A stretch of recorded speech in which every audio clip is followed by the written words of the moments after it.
ازيكم عاملين ايه؟ يا رب تكونوا بخير. النهارده هننفذ مع بعض البريه القمر ده. بريه رقيق وشيك قوي قوي. وكمان هنعمل مع بعض طريقه الحلقه اللي بنحطها فوق دي. بصوا، البريه بتاع النهارده بيتلبس على الوشين. ده وش، دي الغرزه الاصليه بتاعتنا اهي. واللي بره ده كمان ينفع يتلبس عليه. البريه قمر قمر قمر بجد. تابعوا معايا الفيديو وان شاء الله الفيديو يعجبكم. في البدايه بس كده ما تنسوش تعملوا لايك وشير للفيديو عشان تشجعوني وتدعموني. طريقه البريه نفس اللي عملناها في الفيديو اللي فات، بس بالمختصر كده. طبعا الناس اللي بتشتغل كروشيه هتبقى فاهمه معايا الموضوع وهيبقى سهل خالص. الناس المبتدئه هسيب لكم لينك الفيديو في صندوق الوصف عشان تنفذوها من الاول لو حابين تنفذوها يعني. انا وصلت لحد هنا. انا اشتغلت البدايه، عملت عقده سحريه واشتغلت 12 غرزه نص عمود. انا البريه ده شغالاه بغرزه نص عمود، البريه التاني شغالاه بغرزه حشو. تمام، اشتغلت عقده سحريه وبعدين عملت فيها 12 غرزة نص عمود. بعدين السطر التاني عملت فوق كل نص عمود، عملت في كل غرزة عملت 2 نص عمود. السطر اللي بعد كده عملته ثبات، اللي بعد كده عملته تزايد في غرزة وغرزة لأ، اللي بعده تزايد في الغرزة التالتة، السطر اللي بعده في الغرزة الرابعة، السطر اللي بعده في الخامسة، في الستة، في السابعة، في الثامنة، وهكذا لغاية ما توصلي للمقاس اللي انت عاوزاه. انا هنا وصلت، ثواني نقيس. انا هنا وصلت لكام؟ عملت تقريبا 26 سنتي. وانا نسيت اقول لكم ان الخيط المستخدم النهارده هيمالايا، برضو زي الفيديو اللي فات بالظبط، هيمالايا. وبيقترح عليا ابره مقاس 5 ل6. طبعا دي ابره التريكو، بس انا بستخدم معاها برضو الكروشيه نفس المقاس. تمام، الخيط ده خيط قطيفه. تمام، انا اشتغلت البريه ده زي ما قلت لكم بمقاس 5. فدلوقتي انا وصلت للتناقص، هبدا اعمل التناقص عشان البريه يلم معايا. فهغير مقاس الابره وهجيب مقاس اصغر، هاخد مقاس 4 او 4.5. ممكن تشتغلي بأقل نص درجة او درجة. ماشي، جوري بتساعدني. دلوقتي هنبدأ نعمل التناقص. زي ما قلت لكم هي بسيطة خالص خالص. الكواليتي بتاعتها، نوع الخيط ده في البريه حلو قوي. اهم حاجه تستخدمي الابره المناسبه وتظبطي عدد الغرز بتاعتك وتعدي وانت ماشيه. زي ما اتفقنا برضو في الفيديو اللي فات ان احنا اشتغلنا حلزوني، وبنعلم كل اول غرزه في السطر الجديد علشان مش بنقفل السطر وبنعمل ارتفاع ولا اي حاجه، بنشتغل حلزوني على طول. هنا غيرت مقاس الابره زي ما قلت لكم، وهدخل هعمل في اول غرزه نص عمود. تعلمي الغرزه تاني، ضروري تعلمي الغرزه بتاعتك، لان الخيط القطيفه ده لو يعني ما علمتيش اول غرزه دي خلاص هتوهي خالص، مش هتعرفي اول سطر من اخر السطر اصلا. هنفضل شغالين بقى فوق كل غرزه غرزه نص عمود واحده بس. اهم حاجه ما تفوتيش غرزه وما تدخليش مرتين في نفس الغرزه. غرزه النص عمود بنلف كده على الابره الخيط وبندخل ونسحب معانا 3 حلقات. بنطلع من ال3 حلقات. هو البريه سهل جدا جدا، ما فيهوش اي افتكاسه خالص. بس اهم حاجه الفينش بتاعك يبقى مظبوط، تمشي على الغرز بتاعتك برضو مظبوطه، ما تزوديش غرزه ما تنقصيش غرزه. هو سهل خالص، بس اهم حاجه اللمسه بتاعتك بقى. هكمل بقى لاخر السطر غرز نص عمود، السطر الكبير ده وارجع لكم.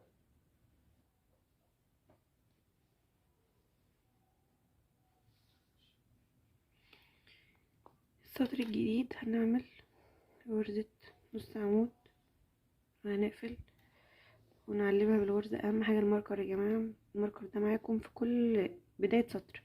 شايفين شكلها بدأ يلم اهي، واحنا لسه ما عملناش التناقص ولا اي حاجه. احنا يا دوب عملنا سطر كده غرزه فوق كل غرزه، سطر ثبات. السطر اللي بعد كده عملت اول غرزه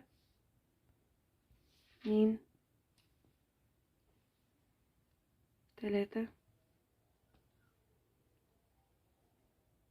4 5 6 7 8. رقم 9 و10 هيبقى فيهم التناقص. هندخل رقم 9 هناخد معانا كده 3 حلقات، هنلف الخيط وندخل في الغرزة رقم 10 او الغرزة اللي بعدها ونسحب، يبقى معانا كده 5 حلقات هنطلع منهم الخمسة. وهنكرر نفس الطريقة، هنشتغل 8 غرز والتناقص هيبقى في الغرزة رقم 9 و10. 2 3 4 5 6 7 8 9. التسعة خدتها اهي ومش هقفلها، هلف الخيط كمان مرة وهدخل في الغرزة اللي بعدها اللي هي رقم 10. معايا 5 حلقات، هلف الخيط وهطلع منهم الخمسة. هكمل برضو لاخر السطر، هشتغل 8 غرز ثبات والتسعة والعشرة فيهم تناقص. طيب دلوقتي وانا بشتغل لقيت الخيط مقطوع، تمام. فالمفروض دلوقتي ان احنا نوصل الخيط. في ناس كتير بتقلق من الموضوع ده قوي، انا مش عارفة، الموضوع بسيط. بتلفي الخيط اهو، هي الغرزة دي رقم 8، فدخلت وهسيب ده عشان هنضفه تحت الشغل، وكمان عشان اثبته هعمل عقدة البداية. ممكن برضو متعملهاش، بس انا بحب اعملها زيادة تأمين للشغل يعني، تمام. وبحطها في الابرة وبسحبها وباخد الخيط الجديد، والخيط القديم باخده تحت الشغل. بطلع كده، الغرزة دي كانت رقم 8، بربط الخيطين دول مع بعض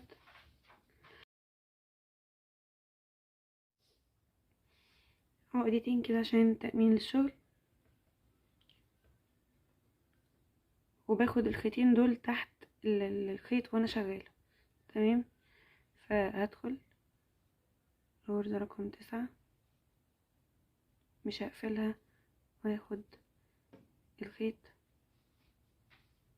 وادخل في الغرزة رقم 10. طبعا الخيطين دول اهم ورا الشغل، مش هيبقوا باينين خالص. وعملت التناقص بتاعي، اللي لو في فتل زيادة ولا حاجة دي بنشيلها في الاخر خالص. وهقص الخيط بقى عشان الخيط القطيفة ده بيبقى تخين شوية عن الخيوط التانية، فمش عاوزينه يبقى مكلكع كده او حاجة تحت الشغل.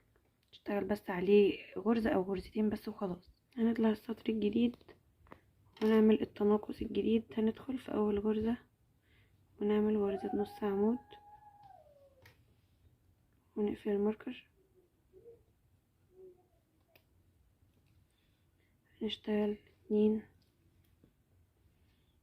3 4 5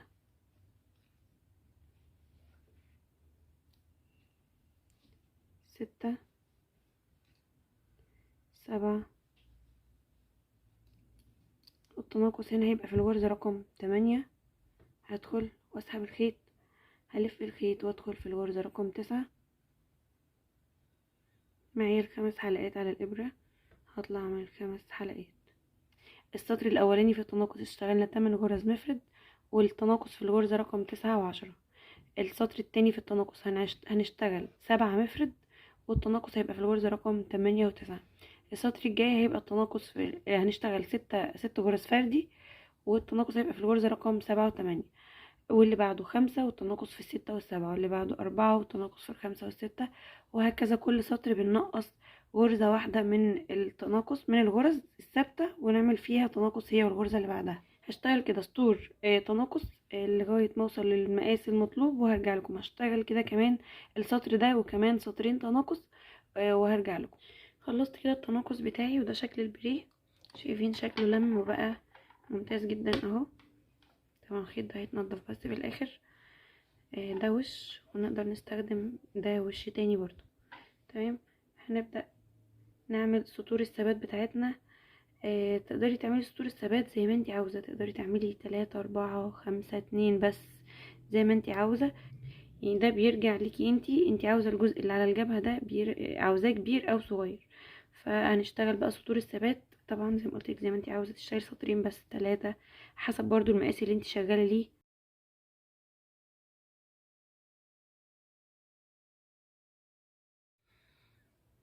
عملت كده اول غرزة وهحط فيها الماركر وهشتغل سطور ثبات فوق كل غرزة، غرزة واحدة بس زي ما انتم شايفين كده، غرزة نص عمود.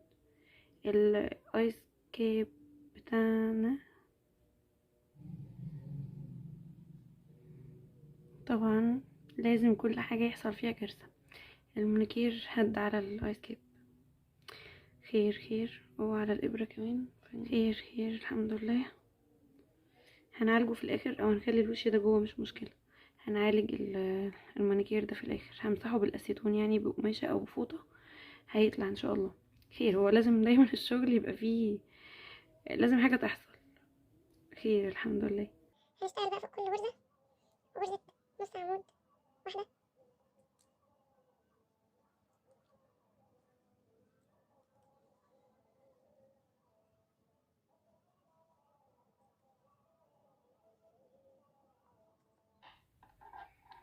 وصلت كده لبداية السطر، هدخل واعمل نص عمود واعلم تاني.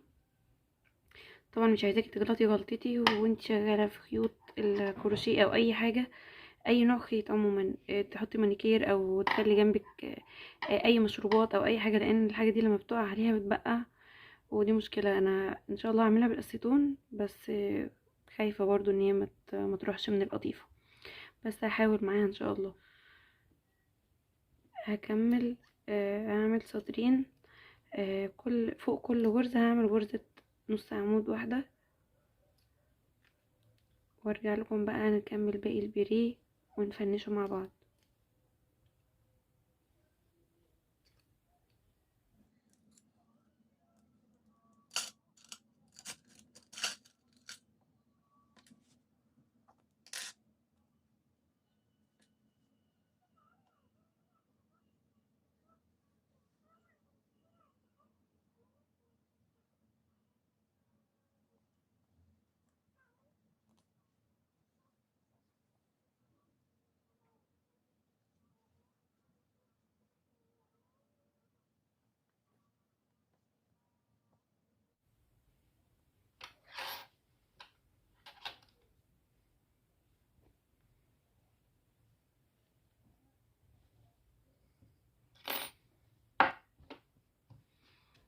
وده شكل البريه اهو كده، خلاص تمام خلص. هننضف دي في الاخر. ده شكله، طبعا هو ينفع يتلبس على الوش اللي جوه ده شكل، ده الشكل الاساسي للغرزة، وده الشكل الداخلي اللي احنا اصلا بنستخدمه. عايزه اقول لكم الكواليتي بتاعها تحفه، الديزاين بتاعها جميل قوي قوي، شايفين رقيقه جدا. هنبدا نعمل الجزء اللي بتركب هنا. انا استخدمت الخيط كله، ده الجزء اللي باقي بس من الشله، فهبدا. هو انا مش هحتاج كل ده طبعا، انا هحتاج جزء صغير بس. هاتني الخيط نصين كده، جزء صغير مش كبير، ومش هنحتاج كل دي كمان. هعمل كده عقدة بداية وبثبتها وبطلع سلسلة، تمام، عشان تبقى بس ماسكة الشغل. في خيط فوق اهو وخيط تحت، همسك كده الغرزة بتاعتنا والف الخيط اللي تحت على الابرة، وامسك من تحت واطلع من الحلقتين. تاني هناخد الخيط من قدام كده نرجعه ورا، وامسك الشغل كده من تحت، تمام، واطلع من الحلقتين اللي على الابرة. بلف الخيط وبطلع من الحلقتين بالشكل ده، بلف الخيط لورا وبطلع من الخيط اللي فوق، بلف الخيط اللي تحت بالشكل ده كده، واسحب من الخيط اللي فوق، بلف الخيط اللي تحت واسحب الخيط اللي فوق كده.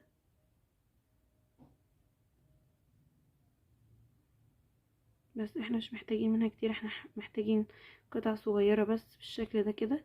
ممكن بس نطولها سنة عشان نثبتها من تحت. الف الخيط اللي تحت واسحب من الخيط اللي فوق، وبس كده سحبت الخيط عشان اطلعها. تمام كده اتربطت كده مظبوطة وجامدة وجميلة اهي. بس ده شكلها.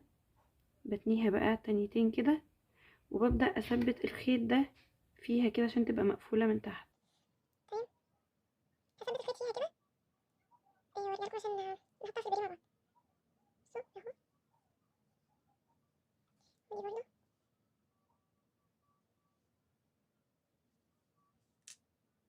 علينا خيط لطيفة بيفك شويه، مش مشكله خالص. ده شكلها. هنقفل بس، هنثبت الجزء اللي تحت علشان ما يفكش. وبس. ده شكلها. هبدأ بقى ادخلها من هنا. هبدأ انضف الجزء اللي تحت ده.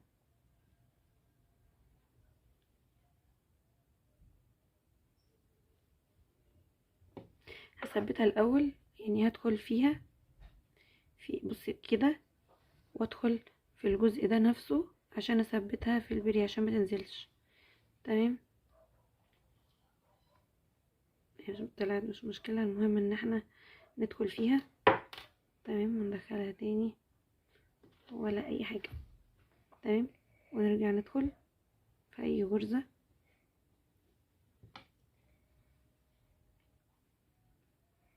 ونثبت في الايس كاب نفسه او في الغرز الداخلية.